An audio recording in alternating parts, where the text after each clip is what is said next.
Praise the Lord. வேதம் என் மன மகிழ்ச்சி என்ற எபிசோடில் நாம் பார்க்கக்கூடிய வசனம் சங்கீதம் 92:12.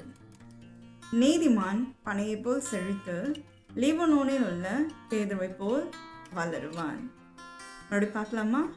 நீதிமான் பனையை போல் செழித்து, நீதிமான் பனையை போல் செழித்து, நீதிமான் பனையை போல் செழித்து லீபனோனில் உள்ள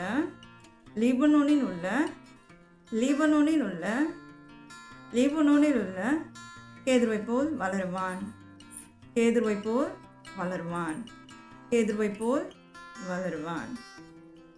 இந்த வசனம் தாவீது சங்கீதம் 92ஆம் அதிகாரத்தில் எழுதியிருக்காங்க. நீதிமான் என்று யாரை சொல்கிறாங்க பார்த்தீங்கன்னா, கர்த்தரை சார்ந்திருக்கிறவர்கள் அப்படின்றத குறிப்பிட்டிருக்காங்க. கர்த்தரை சார்ந்திருக்கிறவர்கள் அவருடைய வாழ்க்கை எப்படி இருக்குன்னா, பனைமரம் போல ஒரு செழிப்பான வாழ்க்கையாக இருக்குன்றத குறிப்பிட்டிருக்காங்க. நம்ம ஊரில் காணப்படுற பனைமரம் எப்படி ஒவ்வொரு பாகங்களும் பிரோஜனம் உள்ளவர்களாகவும் அது எப்படி செழித்த பல வருடங்கள் இருந்து பலனை கொடுக்குதோ, அப்படியா கூட கர்த்தரை சார்ந்திருக்கிறவர்களும் நம்ம சுற்றி இருக்கிறவர்களுக்கும் நம்மளுடைய வாழ்க்கையில் கூட ஆசீர்வாதம் இருந்தவங்களா நாம் இருப்போன்றதுல எந்த ஒரு சந்தேகமும் இல்லை. அது மட்டும் இல்லாமல் லீபனோனில் உள்ள கேதுருவை போல் வளருவான் என்று சொல்லியிருக்காங்க.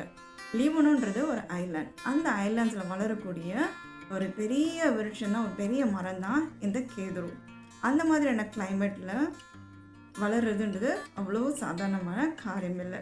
அங்கே இருக்க சூழ்நிலைகளை மேற்கொண்டு எப்படி அந்த விருட்சம் நல்லா வளர்ந்து பசுமையாக செழித்து வளருதோ, அப்படி நம்மளுடைய நீதிமான கர்த்தரை சார்ந்திருக்கிறவர்களும் வாழ்க்கையும் செழிப்பாக இருக்குன்றத சொல்லியிருக்காங்க. நாமளும் இந்த வசனங்களை இந்த வாழ்க்கையில் விசுவாசித்து நாம் செபிக்கும் போது, கர்த்தரை சார்ந்திருக்கும் போது இப்படிப்பட்ட ஆசீர்வாதங்கள் வரும் என்பதில் எந்த ஒரு சந்தேகமும் இல்லை. God bless you.